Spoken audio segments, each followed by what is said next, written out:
Good morning, everyone. This is Nathan Lindorf with The Rational Independent. A couple of business items before we get going. First, I switched back to the AirPods. I was trying out the noise-canceling headphones, hoping that it would provide a little better sound quality. Let me know what you think. These are obviously easier to work with. So if the sound quality is fine, let me know. If you'd rather I switch back, let me know. Secondly, I realized something as I've been looking at the content that I've been producing. My goal is to provide bias is the wrong word, let's just call it a critical look, an analytical look at both sides of the political spectrum. I strive for political independence and I strive to be a critical thinker, meaning that I want to look at ideas that are presented to me and dive into the merit that is there and whether or not the reasoning behind those ideas is sound. What I'm finding is I end up critiquing the left more often than the right. And I've wondered why that is until I realized that the mechanism that I've been using to pick topics has influenced that. My goal initially was to basically take a slice of the current commentary, take the most popular topic that was being discussed. And as a proxy for that, I was going to use the top article on Reddit. What I didn't realize, and it's since become apparent, is that Reddit has or at least the r/politics seems to have a pretty strong leftist bent. So the topics that they're discussing, the articles that they promote, tend to be from the perspective of the left. And because the left, as we talked about yesterday in detail, has an ideology that is inherently flawed, their presentation of ideas are very easy to critique because their ideas rest on faulty assumptions. Their ideas rest on a flawed set of reasoning. It's very easy to articulate holes in that reasoning. Now, on the right, particularly amongst the Republican Party, there are similar ideas and messaging that are equally worthy of critique. But I haven't been selecting them because they don't show up on Reddit. So today we're going to experiment a little bit. I was talking to my wife about this and explained the issue, and she said, well, no problem. Just jump on Fox News. Because as an independent, I have very little patience for Fox News. I logged in this morning. It's the first time I've been on Fox News, maybe 5 years. And I'm not sure if I'm going to stick with Fox specifically or find another aggregator site, perhaps Breitbart or something similar to that. There are serious thinkers on the left and the right. And there are political operatives on the left and the right. And generally, the serious thinkers put forth well-reasoned, rational articles that are more firmly footed and are more productive, I think, in the discussion. Those are not necessarily, while those are worthy topics to discuss, those are not going to be things that I'm going to be trying to rip apart for a couple of reasons. One, because that's the kind of content that I want to see. I'm trying to elevate the conversation that we're having. Two, here's the challenge with philosophy and political philosophy in general.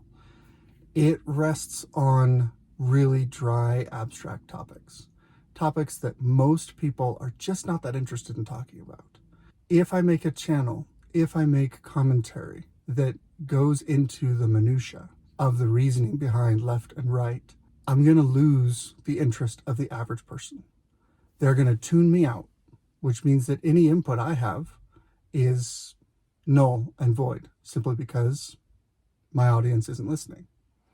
However, if I take content that is a little more accessible and I engage with topics in a way that is more reachable to the average person, then I can help people who are not engaged at all in the political conversation begin to take some steps towards engagement, and not just in frustration or not just in worry, but actually bringing a productive level of effort.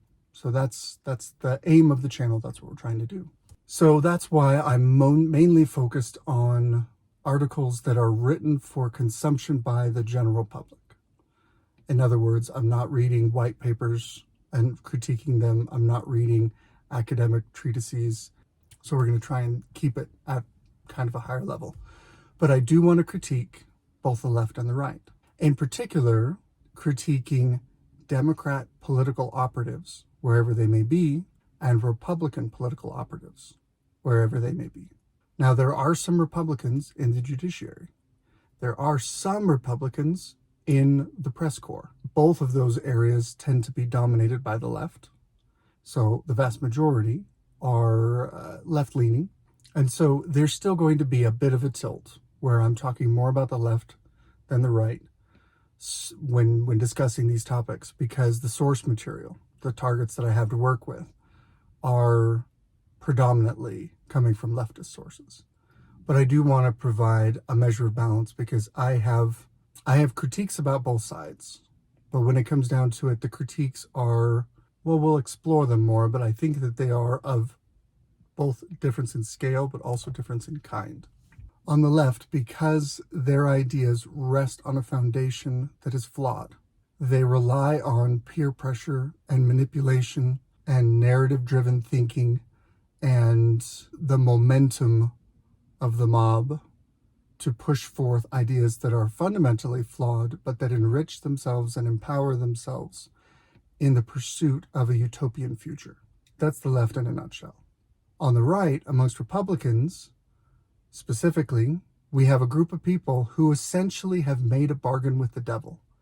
They have said to the left, we will fight you and we agree to lose as long as we get to be rich and famous on the way.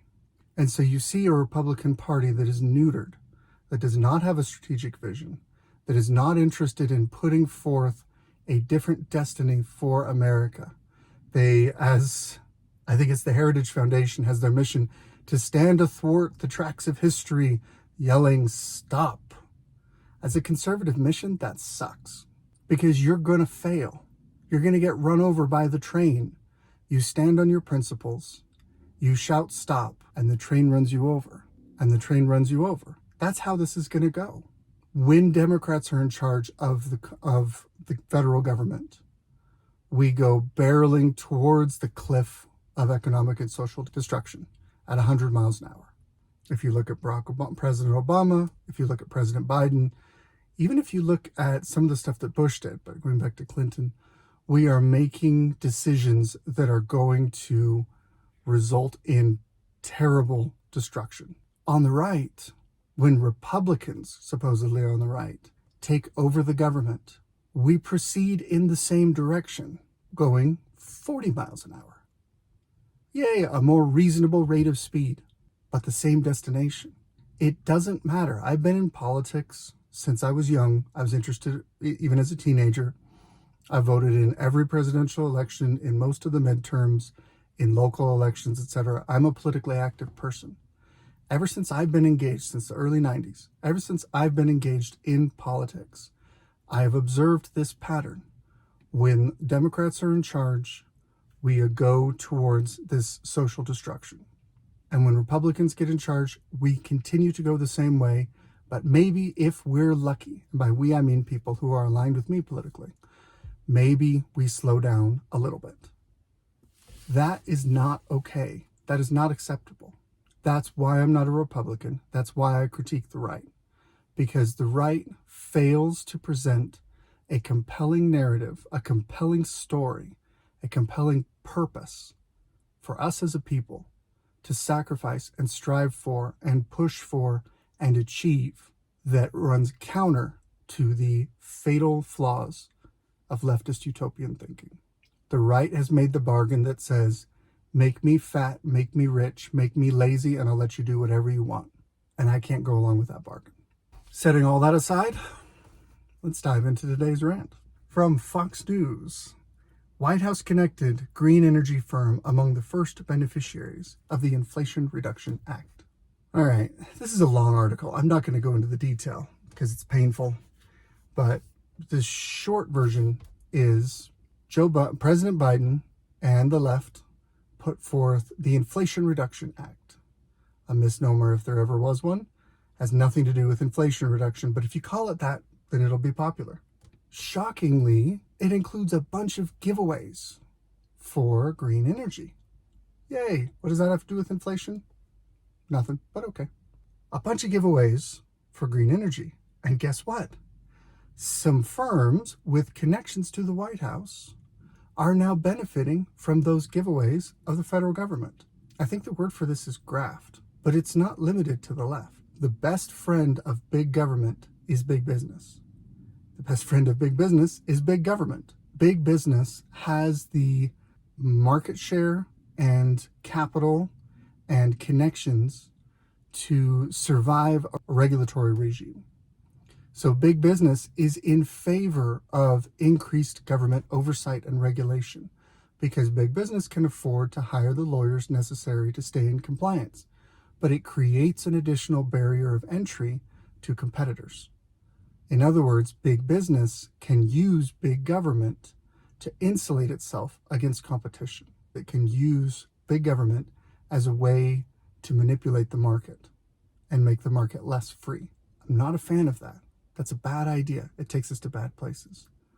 On the flip side, big government loves big business. And here's why. Big government takes a bunch of money from the private economy and gives it to people it's connected to. Because it can't create anything on its own, but it can fund companies that do. And rather than fund a bunch of little companies, it would rather write just one big check or a couple of big checks to some big companies. So it's easier that way. And hey, why not give it to my friend if I'm going to give it to somebody? Government in general, but big government specifically, by that I mean the idea of this overarching federal structure that spends enormous amounts of money. Big government loves big business, and here's why. Big government doesn't create anything. It doesn't build anything. It lacks the capacity to accomplish almost anything in the economy. Here are the 3 things the federal government is better at than anybody else. First, the federal government runs the military, and the military is exceedingly good at blowing stuff up, at destroying things, at overthrowing countries, at causing destruction on a broad or precise scale. Sometimes that's what you need.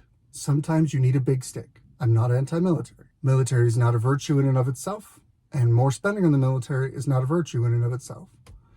But it is worthwhile to note that the federal government and the military it controls excels at destruction. Second, the federal government is very, very good at taking money by force through taxation, through inflation, and through the issuance of tremendous amounts of debt to itself and to other people. Through using all 3 of these methods, the federal government is very, very good at extracting wealth from the population, both present and future. Third thing that it's good at, the federal government is very good at distributing that money, at giving it to people who it politically aligns with, who it approves of. This is the heart of wealth redistribution. The idea that the federal government somehow understands better where that capital needs to be than market participants. And that's the crux, really, of what we're talking about here. On the left, it is an article of faith that we, in the Western economy, are destroying the world through greenhouse emissions, through carbon, through climate change. We are bringing about a cataclysmic destruction, and that it is therefore incumbent on the federal government to suppress the actions of private citizens in the marketplace, to disincentivize certain types of behavior and incentivize other types of behavior, to basically force the market to act differently in order to stave off global catastrophe. That is an article of faith among the left, that's how climate change works, and that's how we fix it. It's through top-down government control of the economy. And here's a perfect example. A green energy firm. Well, what does that mean? I mean, the simple truth is humans crave energy because cold and dark, they're terrible. We don't want to be cold. We don't want to be dark. We don't want to be hungry. We want to be warm, bright, full. And the way we accomplish that is through energy, to heat our homes, to light our homes, to give us fuel for our cars to travel around safely, warm, quickly, to feed our bellies, to grow our food. All of these things require energy. Why do we call this a green energy firm? We call it a green energy firm because it's good energy. We like the color green. It reminds us of money and trees and everything nice. So it's a green energy firm because it is more virtuous than that black, dark, coal-driven, oil, slick, weird, sticky, messy, gross, dirty energy. I think they actually use that term in this article. Dirty energy. It's a marketing ploy. Here's the simple truth of it. The market wants energy. It will buy energy from whoever can produce it reliably and cheaply. There's a price mechanism to it. That price mechanism directs market participants to make choices towards the most efficient way to provide energy to the most amount of people. That's what the market does. That's the invisible hand of the marketplace. The virtue comes from building up the lives of the people that you're serving by providing them reliable, cheap energy. Now the challenge. If the government allows people to do that, then we're going to destroy the planet. That's climate change. So we need to use these federal levers of power to confiscate funds through the Inflation Reduction Act, which is going to increase inflation, it's going to increase our debt, it's going to increase our spending, and redistribute, take that money from the economy, extract it forcibly, and direct it to the people who are going to use it properly. This was not the first time it played out, but one of the famous ways this played out was Solyndra. The only difference between Solyndra with President Obama and Form Energy with President Biden is the dollar figure.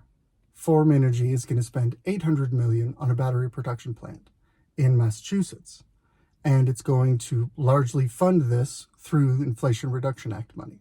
Solyndra got something like $350 million from President Obama. First big stimulus package that President Obama had, 300 some odd million went to a Democrat-connected green energy firm, Solyndra, which was famous for going bankrupt almost immediately. How you get $400 million from the government and then immediately go bankrupt, I don't know what to tell you.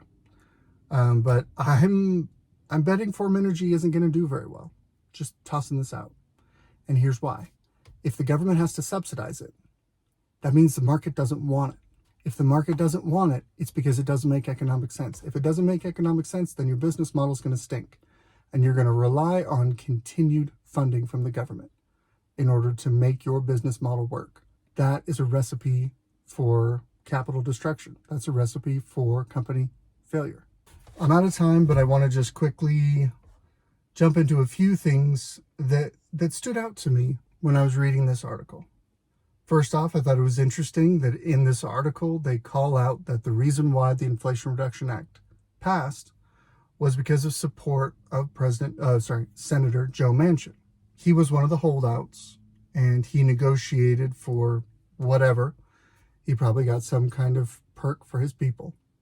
I think first I want to point out, it appears Fox News is writing this article to call out, they're casting some aspersions that this is a sign of corruption. This is a sign of Democratic graft, where the Democrats fund a huge bill and then the bill goes to their connected cronies. Guys, that's how government works. Big government takes a bunch of money from the private economy and gives it to people it's connected to. One of the beneficiaries was an energy firm that Bill Gates is tied to. No surprise there. I wanted to read this sentence. Referencing an administration official, Costa was hired for the position by White House clean energy czar John Podesta. There's some language in this article that I have problems with. And it's one of the reasons why I think that we have a captive opposition situation. Language matters. And if you adopt the language of your opponents, if you allow them to set the terms that you use, the labels that you use, you've already more or less lost the battle. We should not have czars. And that should not be a label that we all comfortably apply to administration officials. And yet, here it is. Clean energy czar. That should not be a thing. Full stop. Scratch that. Find another way to label that person. That label feeds the left. The last item I want to call out of that is this. Speaking of adopting leftist language in your own reporting. This is mentioned several times through the article in quotes that the author is referencing. So it's someone else's language. The reporter doesn't get to choose what other people say. But here, This is a paragraph written by the reporter, the Inflation Reduction, which includes a staggering $369 billion in climate investments. It's not investments. Government taking your money and forcefully redistributing it to its friends and pals and cronies to ends that the market does not want is not an investment. Stop calling it that. This is a bunch of different things. You could call it corruption. You could call it perversion. Meaning perverting the use of the capital. You could call it theft. It is debt. It is crippling. It is problematic. It is bad. It is just spending, if you want a more neutral term. Investment is not an accurate term, and there's no reason the reporter needs to use that label unless he's bought into, at a certain level, the leftist way of framing the issue. And if you buy into leftist language, you're going to follow on from that and have trouble battling leftist ideas. Because if you let the left frame the conversation, you're going to let yourself get manipulated. It's going to be a challenge for you to try and overcome that framing to actually create a productive alternate vision. I appreciate your time. I appreciate your attention. I got a record 9 comments last night. Yay. Mostly from people who disagree with me. Even more. Yay. Thank you all for what you're doing. Thank you for your time. I appreciate it. As always, if you like what you heard, drop me a like. If you don't like what you heard, please drop me a comment. I promise I'll be respectful. But always, always, ideas can be sharpened. And that sharpening comes through challenge. It comes through pressure. Engage with my ideas. Tell me where you think I'm wrong. I would love nothing more than to engage in a fruitful, productive conversation with you. This has been my Reddit rant for today. Good luck out there.